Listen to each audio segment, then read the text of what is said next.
बिस्मिल्लाहिर्रहमानिर्रहीम। अस्सलाम वालेकुम। मैं ब्रेकिंग न्यूज़ आपको दे रहा हूँ कि कुछ बहुत ही अहम फैसले हो चुके हैं और आने वाले दिनों में आप देखेंगे। बहुत से लोग ये सवाल पूछ रहे होते हैं, मेरे दोस्त अहबाब मुझसे फ़ोन करके पूछते हैं कि ये कब तक चलेगा, ये माहौल, ये लॉकडाउन कब तक चलेगा, क्या होगा, आने वाले दिनों में क्या होने वाला है। उसी हवाले से मैं आपको ब्रेकिंग न्यूज़ दे रहा हूँ। सबसे पहली बात ये कि एक तो ये फ़ैसला हो चुका है कि अब स्मार्ट लॉकडाउन की तरफ जाया जाएगा और शायद ये कहना गलत नहीं है कि पाकिस्तान दुनिया का पहला मुल्क होगा जो कि इस तरह की स्ट्रेटजी अपनाने लगा है। ये यकीनन एक तरह से एक रिस्क है, इसमें कोई शक नहीं, लेकिन ये रिस्क लेना पड़ रहा है हुकूमत को। और इस रिस्क में जो सबसे अहम किरदार है या इसमें ये रिस्क लेते हुए इसकी कामयाबी के लिए, इस मामले की, स्मार्ट लॉकडाउन की स्ट्रेटजी की कामयाबी के लिए जो सबसे अहम जिम्मेदारी है वो पाकिस्तान की सबसे ज़बरदस्त एजेंसी ISI के कंधों पर डाली गई है। ISI के पास ये टास्क दिया गया है और वो किस तरह से इस लॉकडाउन को, इस स्मार्ट लॉकडाउन को कामयाब बनाएगी उसकी डिटेल में आपसे शेयर करूंगा। और जो हेडक्वार्टर का दौरा है वज़ीर-ए-आज़म इमरान खान का, ISI के हेडक्वार्टर का दौरा, और उसमें आर्मी चीफ भी उनके हमरा थे, ये बहुत ही अहम है, जहां DG ISI लेफ्टिनेंट जनरल फैज़ हमीद ने दोनों शख्सियात का इस्तकबाल किया और वहाँ पर मुल्क की जो सूरत हाल है, दाखिली, खारजी और सलामती से मुतल्लिक, उस हवाले से ब्रीफिंग दी गई और साथ ये जो वबा है इसके हवाले से ख़ास तौर पर बात हुई है। अब ये जो पाकिस्तान कदम उठा रहा है ये सबसे अहम है। स्मार्ट लॉकडाउन से मुराद ये है कि आहिस्ता आहिस्ता आप देखेंगे कि चीज़ों को खोला जाएगा। आने वाले दिनों में आप ये देख लेंगे। मैं आपको ब्रेकिंग न्यूज़ दे रहा हूँ, ये फैसला हो चुका है। अब इसमें मुख्तलिफ जो सूबाई हुकूमतें हैं उनके तहफ़्फ़ुज़ात हो सकते हैं, डॉक्टर्स के तहफ़्फ़ुज़ात सामने आ रहे हैं, वो सब अपनी जगह है, लेकिन ये फ़ैसला कर लिया गया है और इसमें बहुत लंबी बातें हैं क्यों ये फ़ैसला किया गया है। ज़ाहिर है कि देखा गया कि कब तक आप लोगों को इस तरह से कैश देंगे और कब तक वो लोग इस तरह से ज़िंदगी गुजार सकेंगे। वक्त बड़ी तेज़ी से गुजर रहा है और लोग परेशान हैं, रोज़गार के मसाइल हैं लोगों के, और एक गरीब मुल्क कब तक इस तरह लोगों को घरों में बंद रख सकता है। डॉक्टर्स के तहफ़्फ़ुज़ात बिल्कुल सही हैं, अपनी जगह है। इसीलिए इमरान खान साहब ने भी कहा, आज एहसास मैराथन ट्रांसमिशन भी थी, उसमें भी कहा कि ये रिस्क है और हमें अंदाज़ा है कि इससे केसेस बढ़ सकते हैं, लेकिन हमने अब ये कदम उठाना है, इसके अलावा और कोई चारा नहीं उनकी नज़र में, क्योंकि उनके लिए सबसे बड़ा मसला यह है कि गरीब आदमी का क्या होगा। 25% लोग गुर्बत की लकीर से पाकिस्तान में नीचे हैं और 25% ऐसे हैं कि जो किसी भी लम्हे उसी लकीर से नीचे जा सकते हैं। 50% आबादी बहुत तेज़ी से पाकिस्तान में गुर्बत की लकीर से नीचे जा सकती है। इसका मतलब है उसके पास खाने पीने के लिए भी सही तरह से नहीं होगा। तो अब स्मार्ट लॉकडाउन से मुराद क्या है?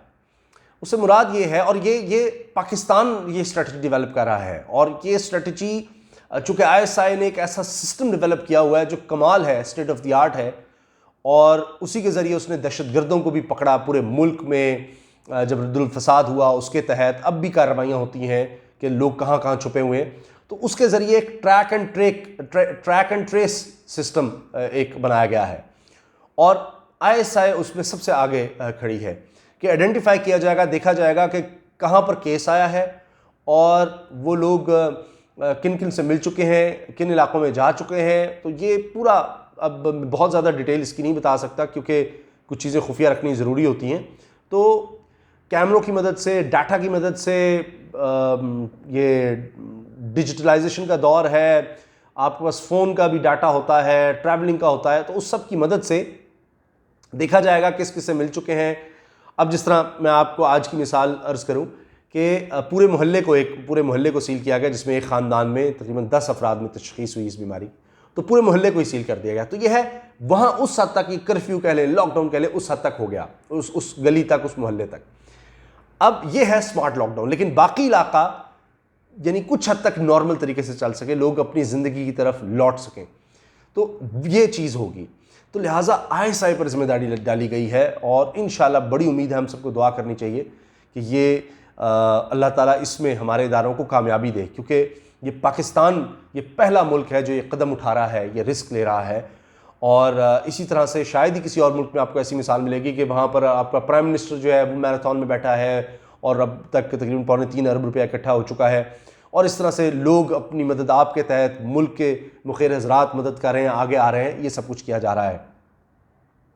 अब इसको एक अपॉर्चुनिटी में बदला गया है दुनिया के लिए एक मिसाल बनाने के लिए, और फिर जाहिर है कि शायद और भी ममालिक को इस तरफ आना पड़ेगा, स्मार्ट लॉकडाउन की तरफ। लेकिन क्या हर एक के पास इस तरह ISI मौजूद है जो कि ये इस तरीके से ट्रैक एंड ट्रेस सिस्टम इतना ज़बरदस्त उसके पास हो और वो इस पर काम कर सके? ये भी एक बहुत बड़ा एक सवाल है। बहरहाल अब ये तो मैंने आपसे अर्ज़ कर दिया, इमरान खान साहब ने वहाँ पर जाकर ये भी ISI की कुर्बानी को सराहा है और इसके साथ ये भी कहा है कि मुल्क की सलामती पर, ख़ुद मुख्तारी पर किसी किस्म का कोई समझौता हम नहीं कर सकते और ये हमारी अव्वलीन तरजीह है। तो लिहाजा अब ये तो टास्क मैंने अर्ज़ कर दिया कि ISI के पास आ गया है और इंशाअल्लाह पूरी उम्मीद की जा रही है ISI इसके लिए पूरी तरह तैयार है, क्योंकि ये जो भी ज़िम्मेदारी होती है वो एक बहुत बड़ा चैलेंज होता है। और आज इमरान खान साहब से सवाल हुआ तो उन्होंने कहा कि जी किस तरह इतना प्रेशर और इतने मसाइल एक के बाद एक इतना बड़ा मसला पाकिस्तान की तारीख़ का, दुनिया की तारीख़ का इसको एक बड़ा मसला करार दिया जा रहा है, तो इससे आप क्या सोचते हैं रोज़ाना कि क्या करें? रोज़ाना इस तरह की खबरें आ रही होती हैं। तो उन्होंने कहा कि जी मैं ये सोचता हूँ कि हर एक इस तरह के क्राइसिस में एक अपॉर्चुनिटी भी होती है। तो मिसाल उन्होंने ये दी कि ये जब मसला आया तो उससे पहले आप देखें कि FATF की तलवार लटक रही थी कि आप बहुत से काम नहीं कर सकते। IMF का था कि आप उनका था कि आपने इतना टैक्स इकट्ठा करना है, आपको एमनेस्टी नहीं दे सकते, टैक्स कलेक्शन के लिए आपको जाना होगा, कोई टैक्स में एमनेस्टी नहीं दे सकते। लेकिन हम सोच रहे थे कि हमने कंस्ट्रक्शन को किस तरह आगे लेकर चलना। अगर कंस्ट्रक्शन का मामला उठ जाता है, ये इंडस्ट्री ऊपर आ जाती है, ये सेक्टर ऊपर आ जाता है, तो फिर पूरे पाकिस्तान को, रोज़गार को ये खींचेगा मतलब अपने साथ। तो वो उनको अपॉर्चुनिटी मिल गई कि अब उस तरह से कदगरें नहीं लगाई जा सकती, दुनिया का माहौल ही ऐसा है, तो हम फिर वो कंस्ट्रक्शन के लिए एक पैकेज ले आए। इसी तरह से अब मैं आपको अर्ज़ कर दूं कि सबसे बड़ा मसला इमरान खान साहब ने कहा जी पावर सेक्टर का है कि मुआहदे पुराने हुए हैं, दुनिया की महंगी तरीन बिजली हम ख़रीद रहे हैं और बैनुल-अक़वामी भी उसमें क़वानीन आ जाते हैं और अब हम उनके पाबंद हैं। लेकिन इसमें अपॉर्चुनिटी मिल गई है कि हम कह सकते हैं कि अब इस माहौल में हम कैसे इतनी महंगी बिजली खरीदेंगे आपसे। तो कोई दोबारा से मुआहदे देखे जाएँ, कुछ किया जाए, आर्मी इदारों को भी इसमें इन्वॉल्व किया जाए, क्योंकि इतनी महंगी बिजली हम ख़रीद रहे हैं और अगर हम उसको सस्ता करने की कोशिश करते हैं, सर्कुलर डेट कहीं पहुँच चुका है पहले 2000 अरब तक और मज़ीद हम बर्दाश्त नहीं कर सकते। और जब तक हम बिजली सस्ती नहीं करेंगे हमारी इंडस्ट्री नहीं खड़ी हो सकती। लोगों पर और ज़्यादा महंगाई का बोझ पड़ता चला जाता है जब हम बिजली को महंगा करते हैं, क्योंकि महंगी बिजली बन रही है। और सस्ता करें तो मुल्क में इतना ज़्यादा एक बहुत बड़ा मसला खड़ा हो जाता है कि इतना बड़ा खसारा इकट्ठा हो जाता है जिसको ये मुल्क बर्दाश्त नहीं कर सकता। तो इससे निकलें किस तरह? तो शायद अब ये एक अपॉर्चुनिटी उनको मिल गई है। तो लिहाजा इसी क्राइसिस में पाकिस्तान को ये अपॉर्चुनिटी मिल गई है, क्योंकि पाकिस्तान के पास ISI जैसा इदारा जिसने इतना ज़बरदस्त होमवर्क किया हुआ, काम किया हुआ है, और उसको अब इस सिचुएशन में इस्तेमाल किया जा सकता है उस सारी एक्सपर्टीज़ को। इसीलिए वो अब ये दौरा भी उन्होंने किया है और ISI ने ख़ुद ज़ाहिर आगे बढ़कर ये बताया कि हम इस तरह से इस पर काम कर सकते हैं कि अगर स्मार्ट लॉकडाउन की तरफ जाना है तो बिल्कुल इस पर अमल करने के लिए एक स्ट्रेटजी बनाई जा सकती है और उस पर हम आगे बढ़ सकते हैं और काम कर सकते हैं। तो लिहाजा अब इस पर काम किया जाएगा और ज़िंदगी अब यानी कुछ हद तक उसको कोशिश की जाएगी कि वो नॉर्मल की तरफ लौटे। तो आहिस्ता आहिस्ता अब आप देखेंगे। लिहाजा इसलिए मैं आपको ब्रेकिंग न्यूज़ अर्ज़ कर रहा हूँ कि लोग बहुत पूछते हैं कब होगा, तो अब उस पर अमल दरामद शुरू हो जाएगा। इसकी एक बहुत बड़ी रीज़न ये भी है कि आपने ख़ुद सुना कि अंदाज़े ये लगाए जा रहे थे, हर तरफ से ये था कि तकरीबन अब तक आज के दिन तक खुदा न खास्ता तकरीबन 50,000 के करीब तादाद हो सकती है मरीज़ों की इस बीमारी के। लेकिन अभी तकरीबन ये 11,000 के करीब है, वो ज़्यादा है और पिछले चंद दिन से बड़ी तेज़ी से बढ़ी है तादाद। लेकिन उसके बावजूद ये सोचा जा रहा था कि कम से कम 25,000 होगी और ख़ुद सुप्रीम कोर्ट में कहा गया कि अब तकरीबन 50,000 के करीब हो सकती है। तो ये भी एक पहली जो एक तरह से जीत थी पाकिस्तान की, जो अल्लाह ताला ने पाकिस्तान को इस बीमारी के मुकाबले में एक फ़तह दी, एक बहुत बड़ी खुशखबरी, एक बहुत अच्छी चीज़ सामने आई, वो ये थी। और लोग सेहतयाब भी हो रहे हैं। तो यही देखा जा रहा है कि किस हद तक ये बढ़ेगी। अब यही सबसे अहम अगले 4 हफ्ते करार दिए जा रहे हैं। मिड मई या एंड ऑफ मई। तो इसलिए तब तक बड़े ही सोच समझकर इस स्मार्ट लॉकडाउन को रखा जाएगा और मुसलसल नज़र रखी जाएगी, और कोशिश यही होगी कि स्मार्ट लॉकडाउन को ही आगे रखा जाए और अल्लाह ना करे एक ऐसी सूरत हाल हो कि फिर ये स्मार्ट की जगह एक कंप्लीट लॉकडाउन की तरफ आया जाए, लेकिन अपनी हुकूमतों के तहफ़्फ़ुज़ात अपनी जगह पर रहेंगे। अब इसी दौरान जिस तरह मैंने आपसे अर्ज़ किया कि इस क्राइसिस में भी अपॉर्चुनिटीज़ तलाश की जा रही हैं और काम करने की कोशिश हो रही है। मिसाल के तौर पे स्टेट बैंक से ये बातें मनवाई गई कि आप ये जो इंटरेस्ट रेट है इसको कम करें ताकि कारोबार को कुछ सहूलत मिल सके, और इस क्राइसिस सिचुएशन में फिर स्टेट बैंक से वो बात मनवाई गई। फिर अब इसी सिचुएशन में गरीबों का, मज़दूरों का सारा डाटा, उनके ख़ानदानों का डाटा इकट्ठा हो सका, उन तक ये पैसे पहुंचाए जा सके और एक सिस्टम एक तरह से एहसास इमरजेंसी का बड़ी तेज़ी से ये बना। ये भी इस क्राइसिस सिचुएशन में बनाया गया। फिर अब इसी सिचुएशन में ये हुआ कि पाकिस्तान पीपल्स पार्टी और नून लीग भी अब जो सिलेक्टेड कहते थे इमरान खान को, वो इलेक्टेड मान रहे हैं।